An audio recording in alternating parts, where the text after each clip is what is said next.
my better version.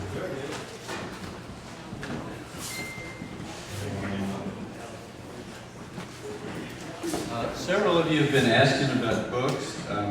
I have a couple. I have this book.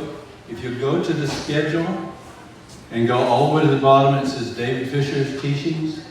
And you click on that and go all the way to the bottom of my teachings, the last one. It's this book. You can get it online. It doesn't cost you anything. I have a few copies printed. If some people just don't like electronic, whatever. At the very end of this book, it says, also available, last page, and it's this book. This book is a lot bigger. I have a very small number of these books here. Or you can just go out to Amazon.com or Barnes & Noble and get these books. If you'll type in my whole name, David Victor Fischer. Fischer is F-I-S-C-H-E-R. There's lots of David Fischers in the world. That's actually a very common name. But there's only one David Victor Fischer. So if you type in my whole name, it comes right up. You do it in Google, it comes right up. But I have these two books if anybody's interested. I have two more coming out. I've got one of them finished. I'm working on another one, but they're not ready yet. Okay.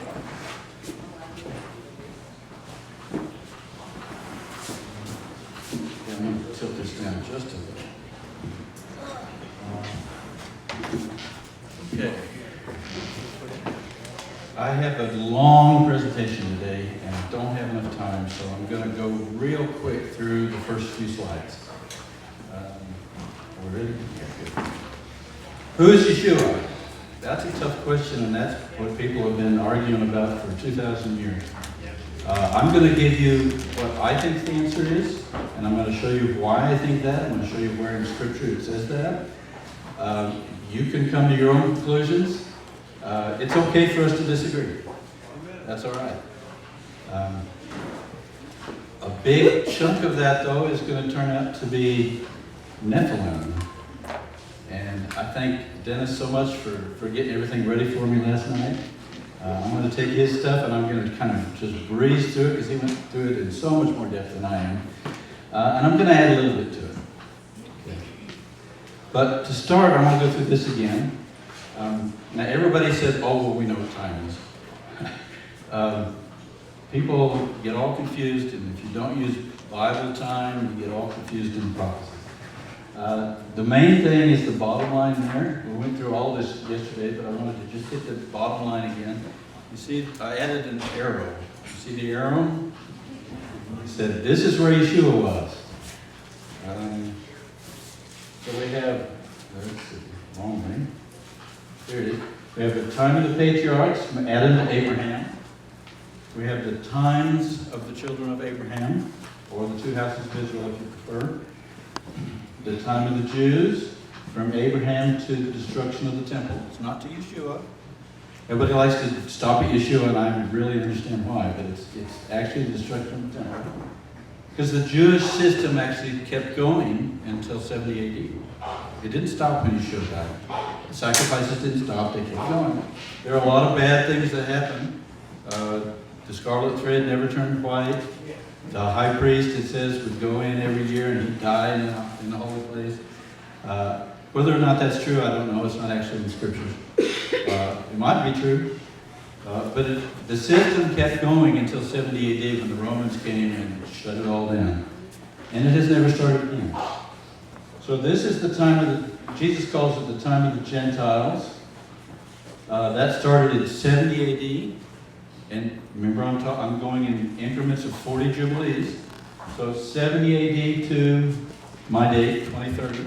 Yes, I know I'm wrong. I'm not allowed to know. But I'm going to go ahead and use that date. And then there's a half a time. Remember, time, times, and half. Time is 1, times is 2, and then there's a half. So it's the time of the patriarchs, that's 1. The time of the Jews and the Gentiles, or Judah and Israel if you prefer. That's 2, and then there's the halftime we call the millennium. The word millennium is not in the Bible, but it's still a good talking point. I like that word. Okay. So that's 20 Jubilees. If a time is 40 Jubilees, then half a time would be 20 Jubilees. Okay, Yeshua's right here. We are right here. So we're not at the end of the world. We've got another 1,000 years to go. Okay? At least. At least. And after the 1,000 years, what happens? New heaven and new earth. And we're going to talk about what that means, because it's not what you think. New heaven and new earth. The fire comes down to kosher the whole world. It's new heaven and a new earth. And then we start eternity. Let alone. Right? I want to hit this every day because it is so important. Everybody should know the Tetragrammaton. However you want to pronounce it. Yahweh, Yahweh, Yahweh. I use Yahweh. I like Nehemiah Gordon. I know he's not Christian, but I like him. He knows so much more than I do. He was, he is, he will be. Yahweh, Yeh. Take those and you crunch them together and you get Yahweh. Everybody understand? That's God's name, and it's important. It's the name above all names. You say, well, wait a minute, I thought Yeshua was the name above all names.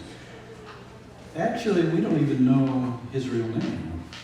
When you think about it, we don't know Yeshua's name. We don't have any documents in Hebrew that have his name. Now, we think because it's transliterated as Yeshua into the Greek, and then we transliterate from the Greek Yeshua into Jesus. You know, they didn't have any J back in the first century, right? The letter J actually came in about the time of Columbus. It was all the fad. Before that, it was a long I or Y. So, Yeshuas. And in Greek, they always add an S at the end of a name to indicate that it's a male name. No, that doesn't come from Zeus. Don't go there. Some people say, oh, well, Jesus, that's a pagan name because it came from Zeus. No. All of Greek male names end in S. That's just the way it is. That's how you know that's how you know it's a male name. So Yeshua, Yeshuas, translated into Jesus. But we don't actually know what his name was in Hebrew. We don't know what his mother called him. She might have called him Yehoshua. I actually prefer Yehoshua, because that's the name that Moses gave to his servant, his assistant, Joshua.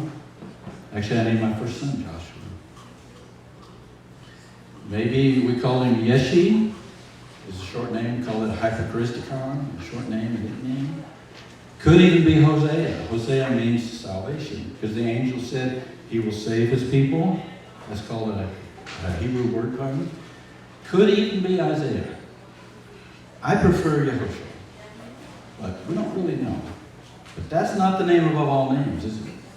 This is the name above all names. And this is the name that Jesus claims is his name twice in Revelation 1. We're going to get to there. This is Jesus' name too. Okay? All right. This is called the Tetragrammaton. I'm going to say Yehoshua. I mean, I'm sorry. All right. In the New Testament, it's very confusing because everybody speaks two languages. What happens when you speak two languages? Everybody ends up with two names. I'm going to pose something here. Yeshua was Yeshuas, that's the Greek term. Peter was Cephas. Cephas is the Hebrew. Peter is the Greek. Matthew was Levi. Bartholomew was Nathaniel. Everybody gets confused because there's two names for everybody. There's two Jameses in the apostles. The Catholics call them James the Greater and James the Less. I don't know that they were greater or less. James the Greater, as the Catholics call him, was the son of Zebedee, the brother of John, one of the three that went on the Mount of Transfiguration. He was killed early on, quickly after Yeshua. But then there's James the Less. And James the Less, it says, is the son of Alphaeus. Well, we get to the first chapter of Acts. What happens in the first chapter of Acts? They list the apostles, and then you never hear of James the Less again. James the son of Alphaeus. Why not? But then all of a sudden this other James shows up. You know, it's not really James, right? It's Yaakov. Everybody know why? Because the King James translators owed it to their liege, their king, King James. It says we're going to change all the Yaakovs in the New Testament to James.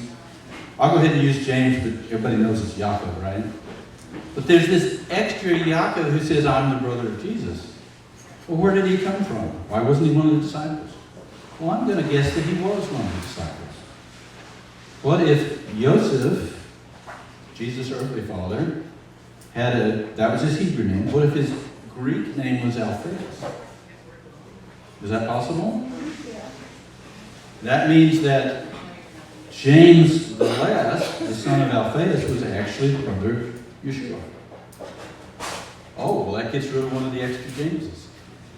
But also means that Levi, who was also the son of Alphaeus, and Judas, the guy who wrote the book of Jude, he was also the son of Alphaeus. Oh, wow. That makes half the disciples Jesus' brothers. Isn't that interesting? Now, we call Jesus by a lot of other names as well. I've listed a whole bunch of these names. I actually saw this somewhere else, and I picked it up and I remade it. I really like this. We call God by all kinds of names. And you know what? It doesn't matter to God what you call him. I bet he'd prefer to be called by his real name, but if you call him by the wrong name, there's actually a scripture. I can't point you right off the top of my head, but there's actually a scripture that says if you're in a foreign land and you've forgotten who you are and you call upon me by a wrong name, I'll still hear you. I'll still answer you. I'll still call you back to my land. Okay. All right. I'm going to get in trouble with these slides. That's okay. I'm actually going to jump through a few slides here because I don't think I have time to do everything. So we're going to jump through about 4 or 5 slides here, and if we have time, we'll come back to them. These slides are about how do you know whether you can believe the Bible? That's actually a profound question. I mean, a lot of people will say, well, I just believe. Well, okay, if you can do that, that's fine, but a lot of people want to know, well, why do I believe? Where does the New Testament come from? We know where the Old Testament comes from. The Jews have been preserving it very well for a very long time. Some people have tried to say, oh, well, they just made it up in the time of David. No, we actually have found documents that are older than David that has quotes from the Bible. The Mount Ebal curse scroll, you heard about that? The lead scroll that has the curse on it? It's way before David. Yet it actually quotes the Torah. It actually has God's name in it. So, but the New Testament is a little tougher because, and I'm going to be really hard on the Catholic Church this week. Where do we get the canon? Well, the canon was decided upon by the Catholic Church. So can we trust the canon? That's a tough question. How do we decide? There were a lot more books that could have gone in the Bible that didn't. And the book we're going to talk about the most, the Revelation, originally wasn't in the canon. They actually started talking about it at the Council of Nicaea in 325 AD. Now, they didn't actually decide on a canon on that date, but they started talking about it, and they actually, about another 75 years later, at the end of the 4th century, that's when they actually came up with a canon. Wait a minute. We went 4 centuries of Christians without a New Testament? Yeah, that's right. The New Testament books, there were lots of books floating around. Some of those books everybody agreed on, like the Gospels and Acts. Most of the books of Paul. Some of the books are quite controversial. I'm going to go ahead and jump through some of those. This is really talking about how the Bible was decided upon. Even, there were changes made to the Bible even up until the King James Bible was translated. There were actually verses that were added. The popes were actually adding a verse. For instance, the verse in 1 John that says, there are 3 that bear witness in heaven, the Father, the Word, and the Holy Ghost. That verse was added by a pope in the 15th, 14th century. 1,400 years after Jesus. Really, we're still adding? The King James Bible had a whole bunch of extra books in it in 1611. Everybody know what those are called? The Apocrypha, right? There's a bunch of extra books. In 1812, when they revised the King James Bible, they took a bunch of books out. Oh, wait a minute. 200 years ago, they're taking books out? 200 years ago. Man, New Testament jumps around a lot. We'll talk about that later if we have time. Okay. I have a slide here that's going to get me in big trouble. It's 12 things that the Catholics believe that just ain't so. Yeah. Before we move on again, some people can take what you're saying and think that for 300 years we had no scripture. And that's not true. For 300 years, the same letters were generally widely accepted and used. The councils were people who said, okay, we have some disputes, let's work this out. Yes. But we were not without scripture for 300 years. So We did not have an established canon, but what they were doing is they took the books. Authority like Rome. It was established within most of the believers. But there were other books that are not in the Bible, like the Epistle of Barnabas, that were very well thought of, like the Didache, the writings of the 12, very, very well thought of. They were passed around from the churches, and that everybody loved, and somehow they didn't make it into our New Testament. David, could you reiterate his point in nutshell? Oh, I'm sorry. Did you ever hear what Terry said? No. We had books. I don't want to say we didn't have a New Testament. We had books. Widely accepted. Widely accepted books, like the Gospels. I am not about to question the Gospels. No way. Now, there are verses like, you listen to Michael Rudy say, well, John 6:4 was added. Probably correct. But pretty much we had a standard set of the Gospels, the early writings of Paul. John 5:4, not 6:5. I think it's 6:4. Serving the poor. About the extra feast, the extra Passover. Okay. Well, John 5:4 might have been added too. I don't know. I don't know that one. But I know added. John 6:4 was probably added. Stirring up the water.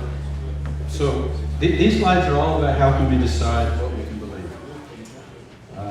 I'm just going to go past this and maybe we'll make it back to it. Maybe. There we go. We talk about the dates of the Bible, the New Testament. When were they written?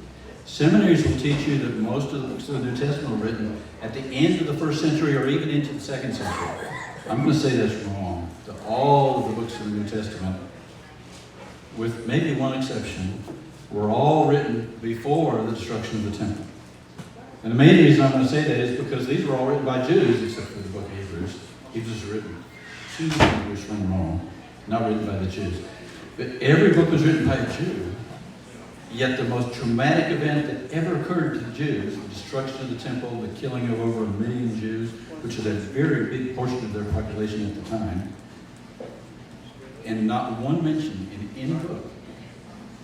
And in the Revelation, he even says in Revelation 11, it says, go and measure the temple. If the temple had been destroyed, how would he go and measure it? And he didn't say anything. Revelation has to be written before the destruction of the temple. So there's a reason. It's called the a priori thesis. I'd love to talk to you about it, but I don't think I have time. So we'll see if we can come back to this.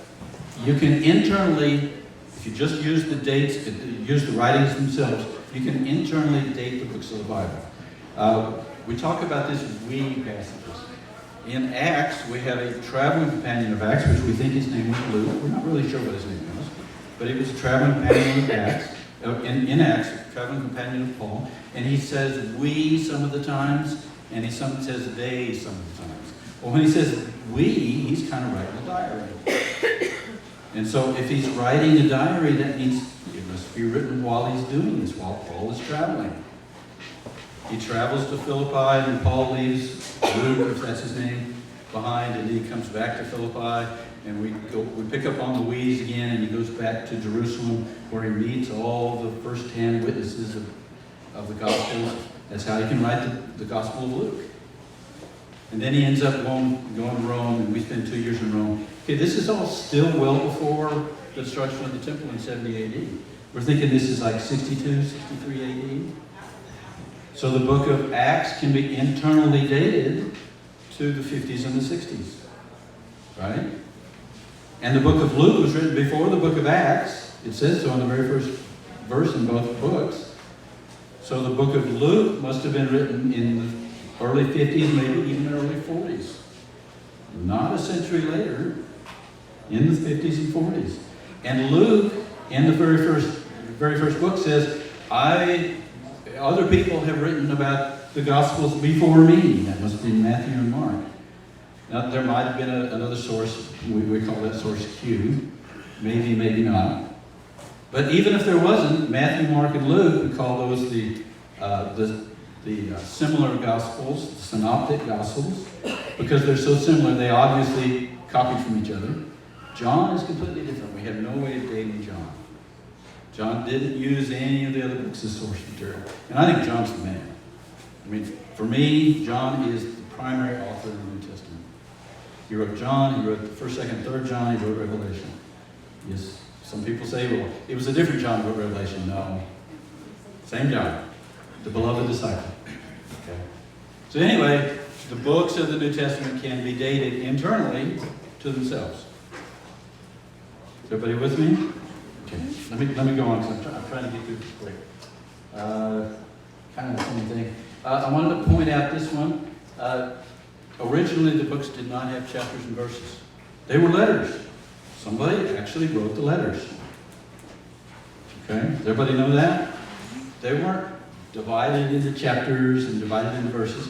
The chapters were done by Archbishop Stephen Langton in 1227. He put all the chapters together. And the reason I want to point this out is he didn't do that good a job some places. And there's one place really in Revelation that he put Revelation 21:1, it's really the wrong place. It really should be at the end of chapter 20, and it makes so much problems because that one verse gets moved to the beginning of the next chapter. And even he didn't do the verses. It was actually a Jew named Nathan in 1448 that actually did the verses. And if you'll notice, the Jews actually, and when I say Jew, I mean Israel. Everybody understand that? I'm not trying to say only the people who were Jews. When we say Jew, since the 1st century, we're talking about all the tribes of Israel. Paul calls himself a Jew, but he's from the tribe of Benjamin. Does everybody already know this? Yes? No? Okay, the Jews are originally from the tribe of Judah, right? Then when the kingdom split into the north and the southern was called Judah and the northern was called Israel. So we called Jews the southern pieces. And we don't actually have the name Jew. Mordecai is actually the first person who's called a Jew. I think it's actually in another book as well. But Mordecai is called a Jew when he's in Babylon. So really we're calling the Jews Jews. And at that point, because the northern kingdom had been carted away by Sennacherib, and a lot of people ran south, and Jerusalem quadrupled in size under Hezekiah. We were calling all of the tribes Jews by that time. And this is the situation we have in the time of Jesus. And that's the situation I'm really talking about today. When I say Jews, I mean all the tribes of Israel. So everybody knows that's a controversy, so I want to make sure. All right. The Jews today sometimes switch the verses around. They'll take a verse from the end of one chapter and put it at the beginning of the next chapter, or vice versa. And so the Jews, sometimes if you get a Jewish Bible, the verses will be off by 2 or 3. Everybody know that? Okay. Don't get confused by it. Same text. Just the verse numbers are a little bit off. Okay, here's where I get in trouble. Early Christianity was not Catholic. And I told you I'm going to be hard on the Catholic this week. Early Christianity was a war. The first Christians were actually Jewish Christians. Everybody know that? Yes. The first Christians spread out from Jerusalem and started spreading the gospel to all the other Jews all over the world, because the Jews were all over the world. But they also were including some Gentiles. That's what Paul's main message was. In 70 AD, when the temple was destroyed and the Jewish system was all shut down, the disciples, actually in 68 AD, before it happened, because they were listening to Yeshua, Yeshua says, when you see the armies surrounding Jerusalem, run. And they did. Josephus says there was not a single Christian in the city of Jerusalem when it was destroyed by Titus. That's pretty cool. Where did they run? Well, they ran to Pella. That's the first place they went. Many went on to Babylon. Peter writes a gospel from Babylon. Now, some people try to say, oh, well, Babylon, that's just a euphemistic name for the Catholic Church. No. Peter never went to Rome. Sorry. Peter was in Babylon. Peter's son Marcus. He says, my son Marcus also, that's not John Mark. Some seminaries will try to tell you that's John Mark, the traveling companion of Barnabas and Paul. It's not. Peter had a son named Marcus. Marcus ends up in Alexandria. Remember, there's three main populations of Jews in the world. When Nebuchadnezzar carted the Jews to Babylon, and then he sent Nehemiah, Nehemiah, and Ezra back. Actually, Ezra came first. They only took about 10% of the Jews. 90% stayed in Babylon. When Nebuchadnezzar came and a bunch of the Jews ran, where'd they run? They ran to Egypt, to Alexandria. It wasn't called Alexandria at the time. Later it became the city of Alexandria. There were three main population centers for Jews. Alexandria, Egypt, and then Judea, which all got overrun by the Romans, and then Babylon. That was the three main centers. Peter's son Mark ends up in Alexandria. And he becomes, and I'm going to say this word, he becomes the first pope of the Church of Alexandria. And that predates the Catholics by about 300 years. Everybody mad at me now? Okay, good. The Alexandrians and the Romans, because Romans didn't really convert to Judaism, or I'm sorry, to Christianity until Constantine in 325. Some people say Constantine never actually converted. He stayed a sun worshiper his whole life. I kind of think that was probably right. Nevertheless, he was the Pontifex Maximus. He was the Pope. He was the first real Pope. Now, if you go to the Catholic Church, they'll go ahead and count the popes back through the bishops of Rome, the leaders of the Church of Rome, all the way back to Paul's time. Peter was never there. Mark, Peter's son, became the first pope in Alexandria. Constantine was the first real pope, Pontifex Maximus, in Rome. These two churches fought for over 1,000 years. There was war, and I don't mean a little bit of war. The Catholics, and I don't want to pick on Catholic parishioners, I'm picking on the Catholic Church. The Catholics are the greatest mass murderers of all time. I am not kidding. I have seen estimates of 50 million. I have seen estimates of 150 million people killed by the Catholics. And what are they killed over? Why did the Catholics kill all these people? And these people are mostly Christians, by the way. The Catholics are killing Christians. Am I in trouble yet? Why are they killing them? They're killing them because they didn't believe in the Trinity. We have a catch-all phrase. The Catholics, the Trinitarians, are called Nicaeans, and the non-Trinitarians are called Arians. Why are they called Arians? Well, at the Council of Nicaea, there was a guy named Arius, and be careful now, there's another word, A-R-Y-A-N, which means Nazi. I'm not talking about the Nazis. The Nazis actually came from Iran. The Aryans came from Iran. I'm not talking about any of those. I'm talking about A-R-I-A-N. Sounds the same, but it's not. The followers of Arius who did not believe in the Trinity. Is everybody with me? These people were slaughtered by the millions by the Catholics to promote the idea of the Catholic Church, the Trinity. I call these the Trinity Wars. If you go out and search history today, you'll hardly find it. Why? Because they've done everything they can to hide it. I am not kidding.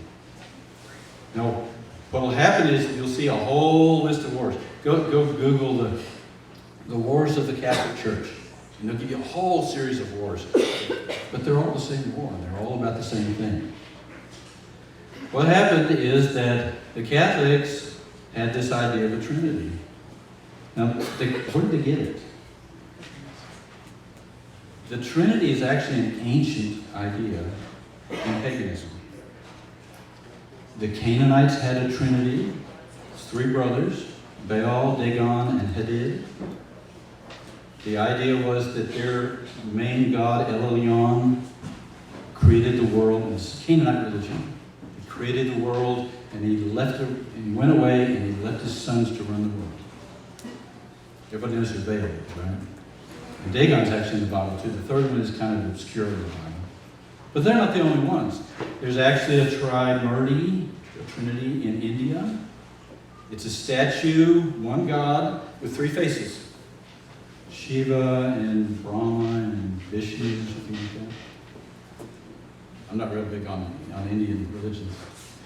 The Greeks had the same thing. They had a trinity of gods. They had Zeus and Poseidon and Hades. And the Romans picked up on the Greeks. Actually, the Romans are just kind of an offshoot of the Greeks. They had Jupiter and Neptune and Pluto. So this is an old idea. These things are all predate Jesus. The Catholics, in order to make converts, a lot of times what they would do is they would pick up the paganistic ideas and bring them into Christianity. So much of what we think of as Christianity is all pagan and idol worship. Christmas, Easter. Now I'm in trouble, right? Good. Those are called eating meat offered to idols. Wow. When you have a feast, you're doing what the Midianites did to Israel. You're inviting Israel to come into your pagan feasts. You're eating meat offered to idols. Jesus hates that. Everybody with me? Oh, good. I don't see too many angry faces. The Aryans populated northern Africa. They populated the Middle East. They populated northern Europe. When the Aryans came after Rome and actually sacked Rome, the Romans called them barbarians. And the Catholics still today call them, they were barbarians. We were converting them to Christianity. No, they weren't barbarians. They were Aryan Christians. They believed in Christ. They followed the gospel, even in the 10 Commandments. But they didn't follow the Trinity. And the Catholics hated them for it. The Catholics in, I think it's around 600 AD, converted King Clovis I of the Franks, he wanted to follow Arianism, but his wife was a Catholic, so she converted him to Catholicism, and he starts waging wars against the Arians. These tribes, these Germanic tribes, they were not pagans. Was there some paganism in them? Well, sure there was. So there was in Catholicism too. But they were waging wars against fellow Christians in Eastern Europe. When the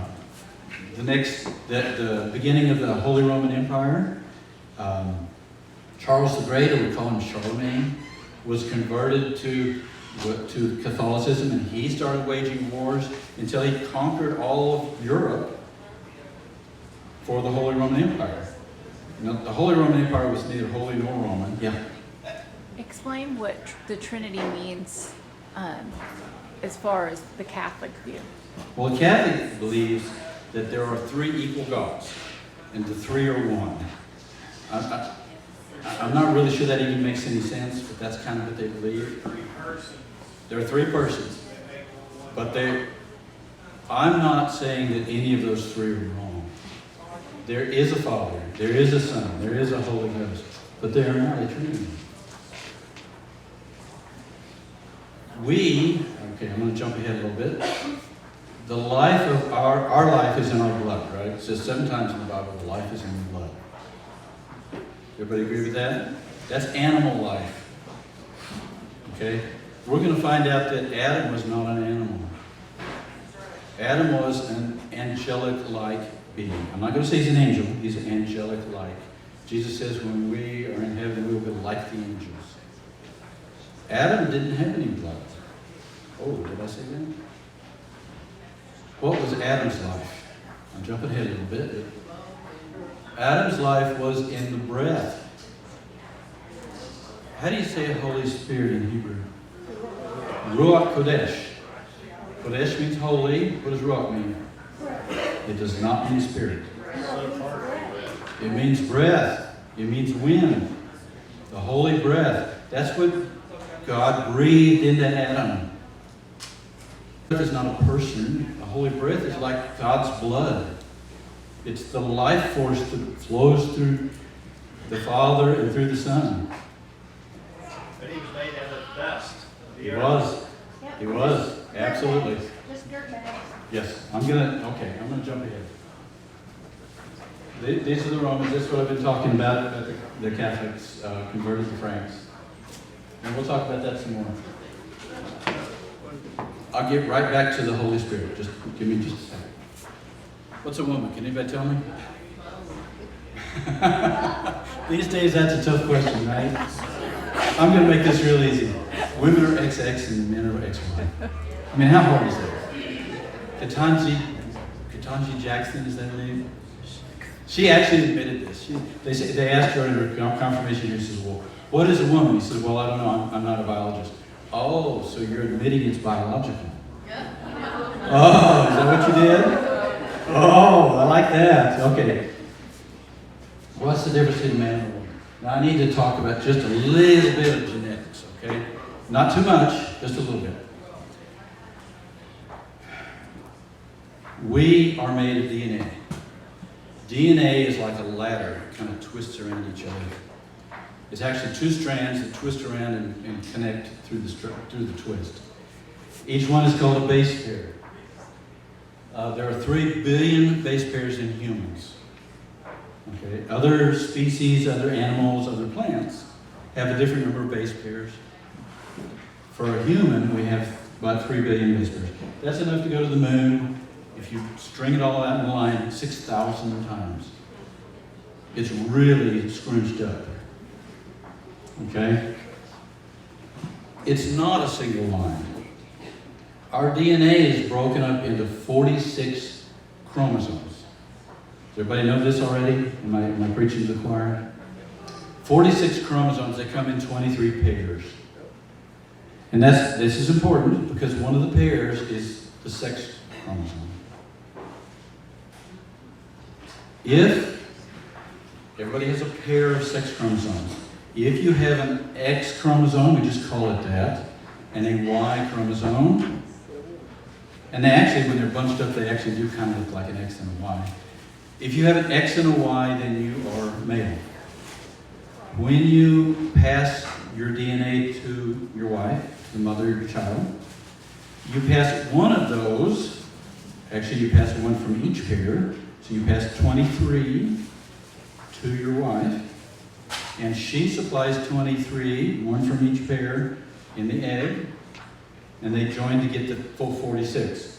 If the one you pass is an X, the man, if he passes an X, then the child will be a female. Everybody with me? If he passes a Y, then the baby will be male. I know there's some abnormalities. These are general rules, right? XX, because the woman always passes an X. XX, an X from the mother and an X from the father. Does it say that? Yes, there's one from Pa and one from Mom. Okay. If you get 2 X's, one from your father and one from your mother, you'll be a woman. If you have an X and a Y, the Y only comes from the father, you will be a man. That's the way it works. This is going to be important about who Yeshua is. Okay. How did God make a woman? Well, it says he took a rib. It doesn't actually say rib, it says cella, which could be just cell, out of his side, took a piece out of his side, and he formed a woman. Which means that he didn't pass anything. There was no sperm, no eggs, no. He actually pulled a piece out of Adam and made this woman. What's the problem with that? That means they have identical DNA, right? He got all 46 from Adam. Well, if he got all 46 from Adam, then you'd have a Y chromosome, then she'd be male, right? So what does God have to do here?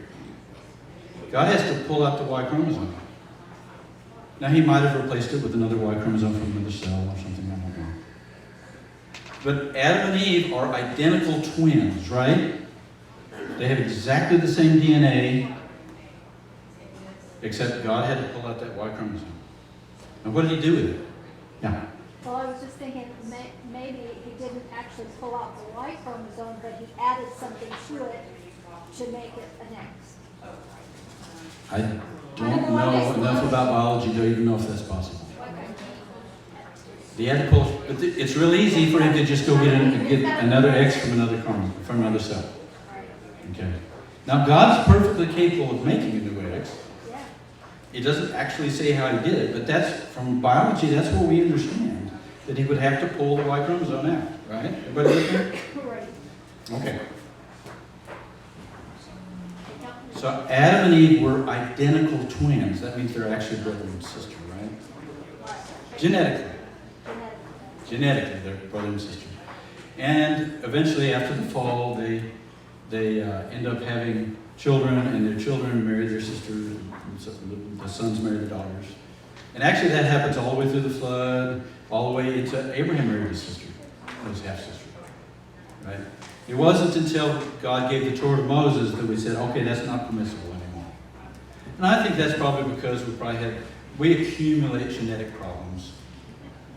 Probably from cosmic radiation, or whatever reason. And that's not the only thing. Some can be environmental.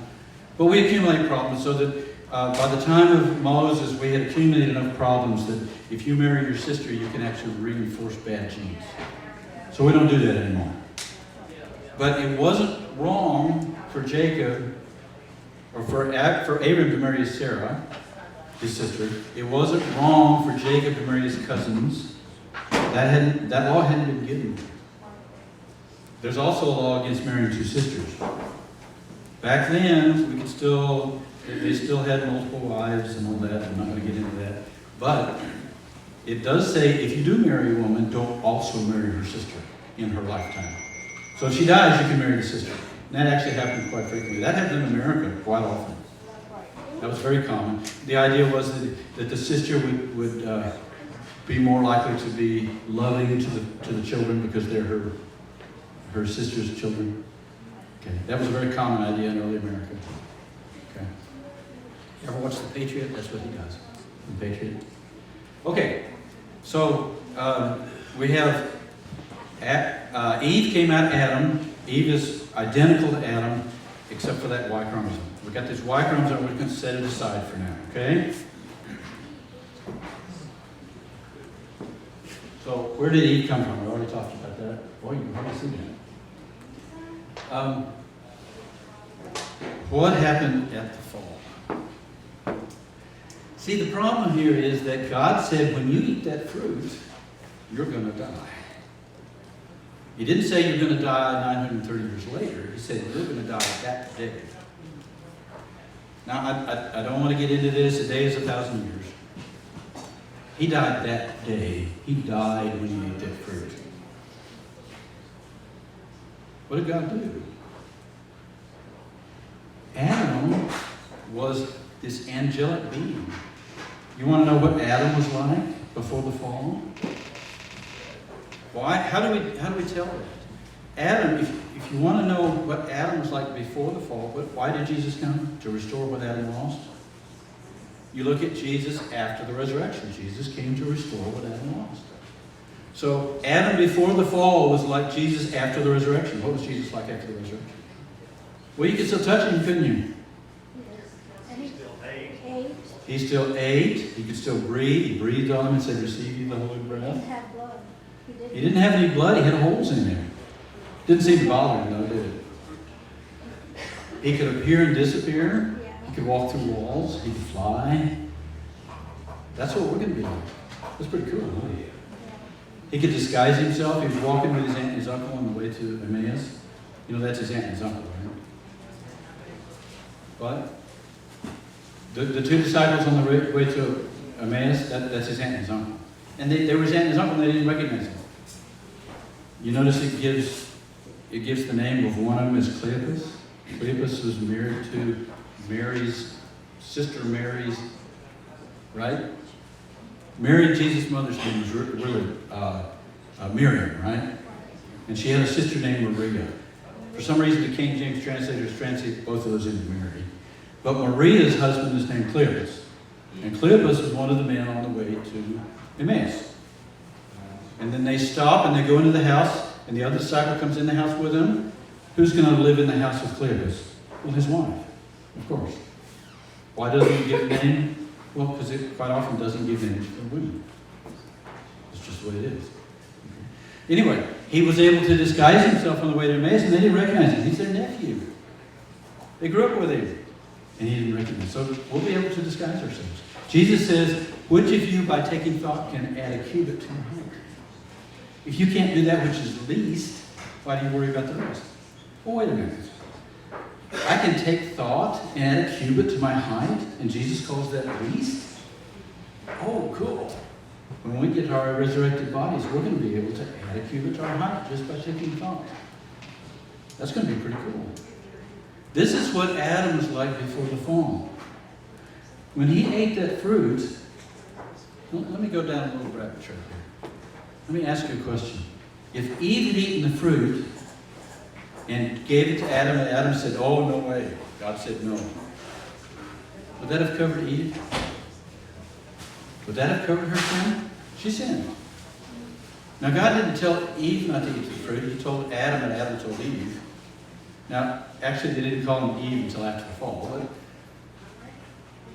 in the Torah, it says if a woman makes a covenant, and in the day he hears of it, her husband or her father disavows it, it's null. That's right. So if Adam had just stood his ground, Eve might not have died that day. That's a rabbit trail. Rabbit trail. Okay, but Adam ate, okay? Whether he was standing next to her or somewhere else. The word is im, means with. He was with her somewhere in the garden. He wasn't too far away. Did he know what he was eating? Yeah, I think he did. I think he knew exactly what he was doing. He had one commandment, just one. My wife would say two because it's Sabbath. He had one commandment. All he had to do was obey that one thing, and he messed up. But you know what? I bet all of us would do the same thing. Anyway, they fell. Then what does God do? God builds an animal coat, an animal skin, and he wraps it around them. It says he clothes them. The word is lavash, and that word's going to end up being important. So lavash, remember that word? It means to wrap around from head to toe. Did God make it? Did he go kill some goats and make a goat skin? No. This is not what he wrapped around him. This is what he wrapped around him. Skin. You know the word for skin in Hebrew is or, and the word for light is or. Sounds the same, doesn't it? They have a different first letter. They sound identical. Some people think that their skin, their bodies, were made of light. What that tells us is that it creates. I'm sorry?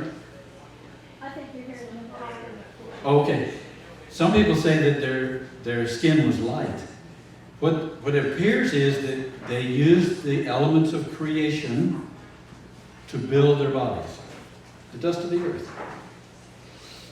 And that's still going to be the case even after we're in our resurrected bodies. But Adam started in his resurrected body. Now, he wasn't actually resurrected, was he? He started in that body that we will call resurrected. And then, in a kind of a poetic way, it says that God turned him into an animal. Okay. The angels were watching. A few years later, in the time of, is it Jared? in the time of Jared, the angels, the sons of God, saw the daughters of men. And they said, you know, when Adam sinned, God built an animal skin and wrapped it around him and turned him into a mortal. Now that's a one-way street, by the way. You can't go back. Well, you have to die. Made him mortal, because he couldn't eat of the tree of life. The angels were watching, so what did they say? And this is David speaking. And be sure everybody understands. The angels said, oh, cool, let's do that. Why did the angels want to do that? Because as angels, they can't have any sons. They wanted to have children. There's no sex in the garden. There's no sex in the next life. Sorry. We don't procreate in the next life. The angels wanted to procreate, and 200 of them apparently, it doesn't say that in the Bible, it says that in the book of Enoch. 200 of them came down on Mount Hermon and they took them wives. They turned themselves into Adam, just like God did to Adam. And God is a just God. Right? Everybody agree God is a just God? Some people say, well, I don't want to get into legalism. Well, guess what? God is legalistic. He is ultimately legalistic. He absolutely follows his own rules. He never, ever breaks them. God is legalistic. Wouldn't you want to be just like him? If God allows Adam to get by, he saved this dying man, Adam, before he could actually pass away. He saved him by wrapping an animal skin around him. He's got to let the angels do the same thing.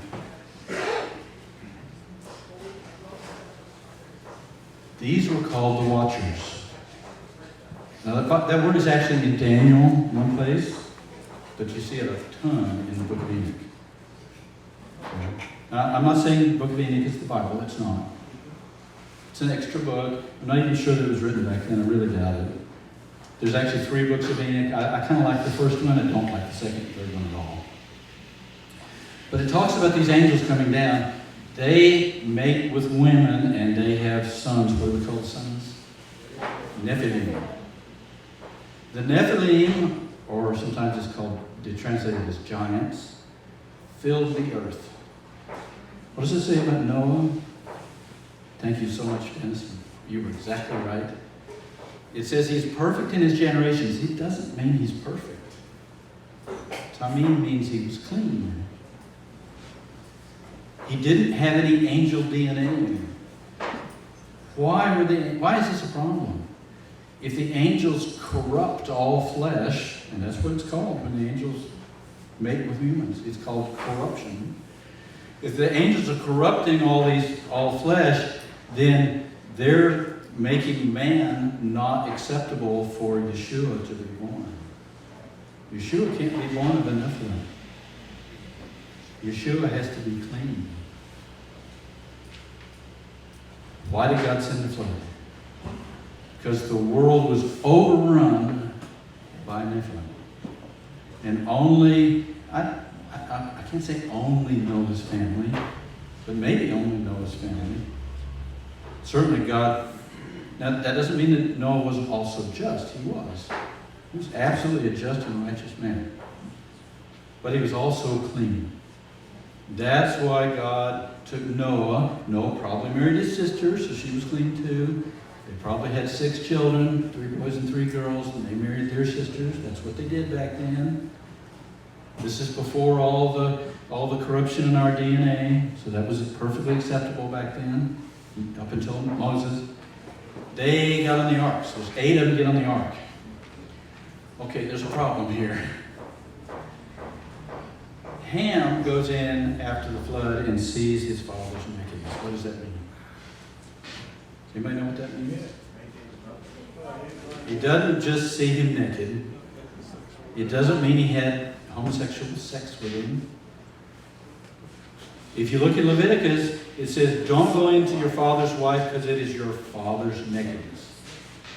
That's a phrase in the Bible that means your father's wife. Okay, Ham goes in, sees his father's nakedness. In other words, he has sex with his father's wife. They have a child named Canaan. And after the flood, all the Nephilim, after the flood, if you look at them, all of them come from Canaan. None of them come from Shem, none of them come from Japheth. None of them come from Ham's other children. So the only way for them to, the Nephilim, to make it through the flood, because it didn't come from Ham, because he's got other children, is to come from Noah's wife. You say, well, wait a minute, that's Shem, Ham, and Japheth's mother. No, it doesn't say that. It doesn't say that. I think it wasn't. I think she was a Nephilim. Now, there's a difference. Before the flood, we have these great big giants. The male version of Nephilim. I'll call it the male version. And they are tall. We don't know how tall, but there's a hint. What does it say in the flood? It says, the waters prevailed over the highest mountains 15 cubits. Well, in the first place, how would they know? Are they outside sounding in the pouring rain? I don't know.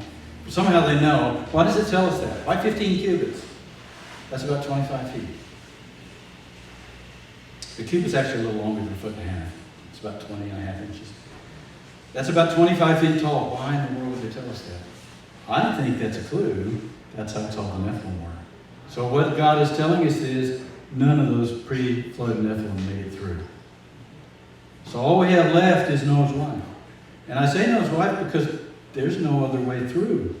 If you can show me another way through, please do. That's the only way I can find for Nephilim to make it through. I know it's not Shem, Ham, and Japheth. I know it's not Noah. I know it's not any of their wives. The only woman left is Noah's wife. Shem, Ham, and Japheth's mother must have died. And Noah said, well, I got to take a woman on the ark with me. So he takes this other woman that's not tamim, not clean, not pure in her generation. And the Nephilim make it through. Why is that important? Well, first of all, this explains God is not a bloodthirsty God. He didn't kill everybody just for the fun of it. And then when Joshua ends up going into the land of Canaan, God gives him a directive. He says, kill them all.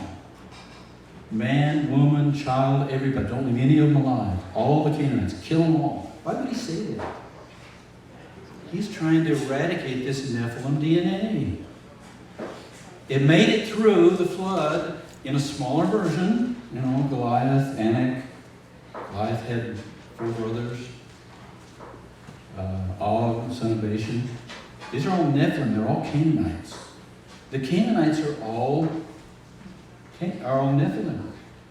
And he's not being bloodthirsty. He's saying, and he does give, remember he says that he says wait until the corruption of the Amorites is full. So he actually gives them a chance to be good people. They aren't. Then he says to Joshua, kill them all. Why in the world would he kill them all? Because they're Nephilim. Okay? Let's see. The next slide we're actually going to talk about Jesus was almost a Nephilim. Turns out to be a problem. Let's talk about Mary. Mary was the perfect woman. Now, I don't mean perfect in that she didn't sin. You remember, the sins are passed through the fathers. We talked about that yesterday. The mothers provide almost everything in your body. The fathers only provide 23 little strands of DNA. So small you can't even see it. The mothers provide everything in the body. But the fathers apparently provide the Spirit. The Spirit of God went into Adam. He calls God Adam's father. The Spirit of the Watchers went into the Nephilim. The Spirit of God went into Yeshua. A man passes his Spirit on to his children. Okay? That's why the sins are passed through the Father. Okay? But Mary was perfect. We have 2 lineages, right? One in Matthew. Now that's actually the lineage of Joseph. Everybody with me? And then we have another lineage in Luke. Now, the one in Matthew, if you actually read it, doesn't even claim to be Jesus. It claims to be the lineage of Jesus down to Joseph, and it says, who was the husband of Mary. So it doesn't even claim that it's Jesus' lineage in Matthew 1. Okay? But in Luke, is it 3, I think? Is that right? Yeah. Luke 3, it actually gives the lineage, and it actually, they put the parentheses in the wrong place. But it actually says, down at the bottom, it says Mary, who is the mother of Christ. Okay? Now, so we have that lineage through, but it goes through Mary's father. Father's name is Heli, right? What about Mary's mother? Who was Mary's mother? Mary's father came down from David. So Mary is half David. Everybody with me? Who's Mary's mother? Well, it doesn't talk about Mary's mother at all, so how do we know? Well, John the Baptist was born of Elizabeth, right? Elizabeth was of the daughters of Aaron. So we know she came from Aaron. And it says that Elizabeth was Mary's cousin. Now the word there is Sudanese, which does not mean common grandfather. It means close blood kin. Elizabeth was old and well stricken in years, and Mary was young. That kind of indicates a generation difference. So not a cousin, probably an aunt. Right? I don't know how we can get any closer than an aunt. Okay, if she's an aunt, that means she has to be the sister of one of Mary's parents. Well, we know it's not the father because he would have been of David and she was of Aaron. So that means she has to be the sister of Mary's mother. And if Mary's mother was the sister of Elizabeth, who was the daughters of Aaron, that means that Mary's mother has to be the daughters of Aaron, right? Did I get that right? Okay, so that means that Mary was half David and half Aaron. That's important. She's not some random girl off the street. She was prepared of God. She was the perfect woman. Because how did God make Jesus from Mary? Well, we're told. God speaks to us in pictures. The same way Eve was made from Adam, Jesus was made from Mary. Wow, did I say that? Yes, that's exactly what I said. Mary's lineage becomes important because it's also Jesus' lineage. Now that's his body, right? His body is made exactly from Mary. He's actually her twin, not her mother, not her son, right? But she carried him, so we call her the mother. He's actually an identical twin, except how do you make a man from a woman? You have to add a Y chromosome. Where'd that Y chromosome come from? Well, God could have made one. I'm not saying he couldn't. But isn't it interesting we have an extra Y chromosome lying around in Genesis 2? And it came from before the flood. Before the fall. There's an extra Y chromosome lying around just when they need it. Isn't that interesting? I'm not saying that's what happened, but isn't it interesting? Which would have come directly from Adam. So that's where his body came from. Jesus' body comes from Mary. He is half David and half Aaron, half king and half high priest. In Psalm 110 it says, you will be a priest after the order of Melchizedek. That word doesn't mean order. That word means like, or after the manner of. There's not some special order. Why does it say he's after the manner of Melchizedek? Well, Melchizedek was both king and priest, right? Melchizedek, he was the king of Salem, but he was king and priest. They never had that in Israel before. The king and the priest were always separate. I'm struggling right now. My mind just went blank. What's the king's name that decided he was going to be a priest? He was of the sons of David, and he says, "Well, I'm going to be a priest. I'm going to prepare sacrifices." He goes into the temple. And the priests are saying, "No, you can't do that." And they withstand him. They withhold him, and leprosy comes up off his forehead. Remember this?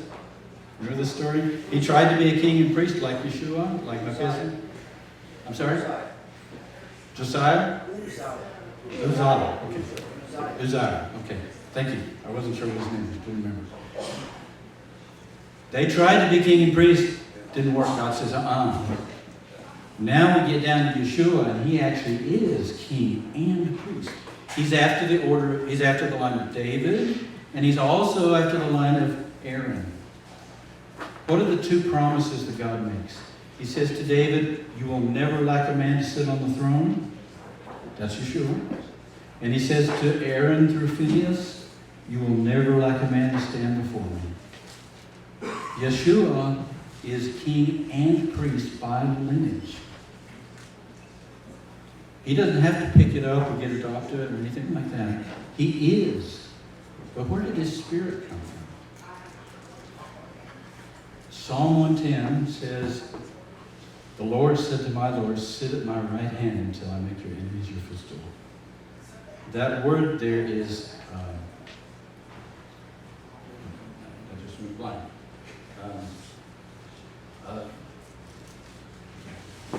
Whatever the word. The word means to dwell. It doesn't necessarily mean to sit. It can mean to sit, but far more often it means to dwell. It says, dwell at my right hand. And it doesn't say at my right hand, it says dwell right hand. And I'm going to postulate, and Rob Skiva does a really good teaching on this, if anybody's interested. It's right down there at the bottom. I'm going to postulate that Jesus is God's right hand. So, in about 3, 4, 5 BCE, God put out his right hand into this baby, probably at the very moment of conception. God dwelt inside this body until man killed him about 31, 32, 33 years later. We can talk about that. Then God pulls his right hand back. Before God puts his right hand out, how many gods are there? It's just one. When God pulls his hand back, how many gods are there? There's still just one. My son is a branch off of me. I often ask people this. When God created Adam, how many men were there? It was just one. When God created the woman, how many men were there? This is now bone of my bone and flesh of my flesh. There's still just one. They're one flesh, right? When Adam and Eve had Seth, how many men were there? Trick question. Still just one. Seth is just a branch off of Adam. Today, how many men are there? Still just one. We are all Adam. When it says God made man in his image, he wasn't talking about each of us. I'm not God's image, you're not God's image. All of mankind, all put together throughout all time. That's the image of God. Does that scare anybody? Every man, all put together, that's the image of God. We're just a leaf on the tree. I'm a leaf, you're a leaf. That's the image of God. Is the right hand the Son of God? Yeah. That's exactly, that's what a son is. There's just one. I wanted to, let me back up. I've got that lineage of Yeshua here. And over on the right, David, I have good lineage. One of them goes down to Heli, which is Mary's father. One of them goes down to Joseph, which is Mary's husband. Joseph was actually the rightful, or possibly a rightful king in Israel. He came from David. He could have been king. He had the lineage. He wasn't, but he could have been. And so if he adopted Jesus, that would also give Jesus the right to be the king of Israel through that line. Through Aaron, we don't know past Phineas whether Elizabeth, John the Baptist, actually came down the lineage of a high priest. Let me jump through here. I have the same slide, but I have all the lineage of the priests. We're giving the priests all the way down to, the high priests all the way down to Babylon, when they're carted away from Babylon. I don't know whether John the Baptist came through there or not. But I will postulate that at the time Caiaphas was a fake priest. He was a false priest, a corrupt priest. And I will tell you, yes, he was of the right lineage, but he was, it says that Caiaphas was high priest that year. What do you mean that year? Normally priests would serve until they're 50 and then they quit. All Levites quit at 50. But the high priest served until he died. When Caiaphas, how can he be priest that year? Would they have a different high priest every year? Yes, that's exactly what happened. The Romans were selling the high priesthood. Whoever paid the most money, Ananias or Caiaphas or whatever, they were all corrupt. I'm going to postulate right here that John the Baptist was the true high priest at the time. And this sets up the saddest story in the Bible. Anointed Jesus high priest. That's why we did this. That's why he did baptism. Remember, Jesus said we have to go ahead and do this, even though John said, well, you should be baptizing me. John, the true high priest at the time, would have been the same age, because you have to be 30 to be a priest. So John the Baptist would have been 30 as well, because he was 6 months older than Yeshua. John was anointing Jesus to be priest, but Jesus can't be high priest until John dies. I think that is the saddest story in the Bible when John gets beheaded. That's just awful, but it's necessary. When John was beheaded, Jesus became the high priest of Israel. Wow, am I scared anybody? Good. Okay. Oh, I missed one. Some people, when I talk to Jews sometimes, I say, I want to tell you about when God inhabited the body of a man. And they say, oh, no, we don't want to talk about Yeshua. I say, no, I'm not talking about Yeshua. I'm talking about Zechariah. They say, what? Look at 2 Chronicles 24:20. 2 Chronicles 24:20 says that the Spirit of God came upon Zacharias, the high priest. The word there is lavash. Remember that word? Lavash. That's the word where it said that God, lavash, wrapped animal skins around Adam and Eve. He lavashed Zacharias. He put him on like a suit of clothes. The word we use is don. Don or doff. That's what the astronauts say about their spacesuits. They don the spacesuit or doff it. The Spirit of God put on the body of Zacharias. Why is that important? Because it points directly at Yeshua. And it says that's what God did for Yeshua. The Spirit of God put on this baby body, just like he put on the body of Zacharias. Now what happened to Zacharias? God started speaking through him. How dare you guys? And what do people do? They stoned him. Kind of sad. The Spirit of God didn't stay in there very long. But I think that's an important one because I can point directly to a place in the Old Testament where it says, this is how Yeshua, this is how God handled Yeshua. Adam shows us how his body came. Zacharias shows us how his spirit came. Let's talk about Messiah was almost a Nephilim. You know how that happens? Well, the Canaanites were Nephilim, right? And Judah was the firstborn. Oh, wait a minute, I thought Reuben was the firstborn. Well, Reuben slept with his father's wife. That's a death penalty offense. So even if he doesn't die, he loses his firstborn, right? Simeon comes next, and Simeon and Levi make a covenant over Dinah with the city of Shechem. They make a blood covenant, and then they break the covenant and go murder all these people. Yes, they murdered them. Whether Dinah was raped or not, we can argue about that. Doesn't matter. They made a blood covenant with all the men of Shechem, and they murdered them. They broke the covenant. That's a death penalty offense. You do not break a blood covenant. So they're gone. Who's the next one? Judah. Now, Judah got the blessing. The blessing means you get to be the king. You get to be the ruler. That's why all the kings come from Judah. He didn't get the birthright, which is the double portion. That went to Joseph. Look at 1 Chronicles 5:1. It says the blessing went to Judah, but the birthright went to Joseph. Jacob kind of put his thumb on the scale. Jacob kind of said, I'm going to force the double portion to go to Joseph. How did he do it? By adopting Joseph's two sons, Ephraim and Manasseh, and Sheba. Okay? So that's how Jacob kind of forced the double portion over to Joseph. Joseph was the son he wanted anyway. He never wanted Leah.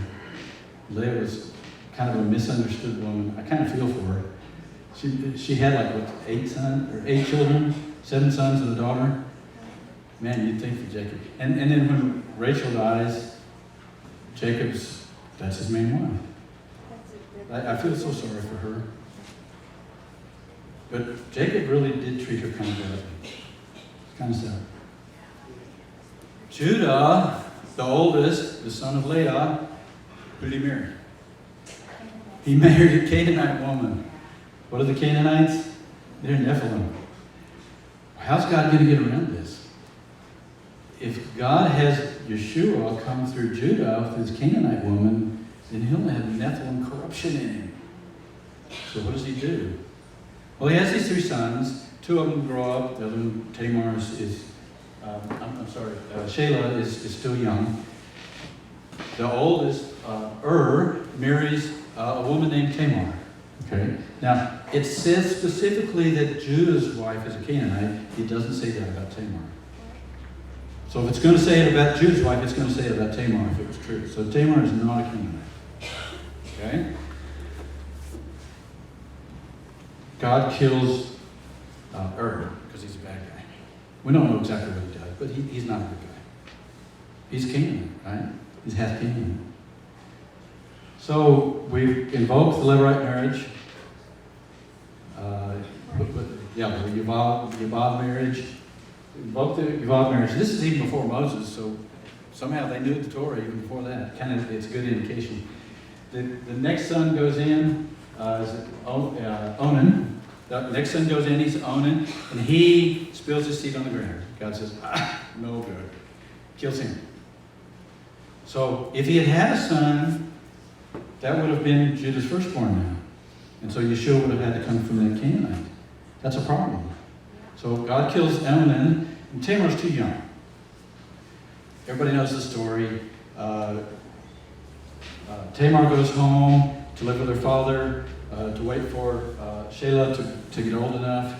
Then it doesn't happen. She gets upset. Judah comes. And what happens? Judah ends up, long story short, having sex with Tamar.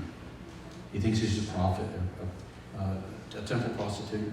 That's what putting a veil over your face means, right? That's what the temple prostitutes would do. The men would go into the temple and they'd pretend to have sex with the goddess by having sex with one of these temple prostitutes. Veil over the face so you didn't know who you were having sex with. That's what she was. She was pretending to be a temple prostitute. Judah has sex with her and has actually twins. And these twins end up being in the line of Yeshua. So what happens? Yeshua almost came from a Canaanite. But God averted the disaster, and Yeshua comes through Tamar and I'm trying to remember the name of the first one. Is it up there? It's not there. There's a clue, though, that because Judah didn't go into Tamar anymore. There's a clue. Selah ends up having children, and his firstborn is named What's the point of a Levirate marriage? To prolong the name of the brother. And Tamar's first son is Why is that He must have taken Tamar, or he must have taken Tamar and had children, and called his first son after the name of his brother. So Tamar's not left out in the cold.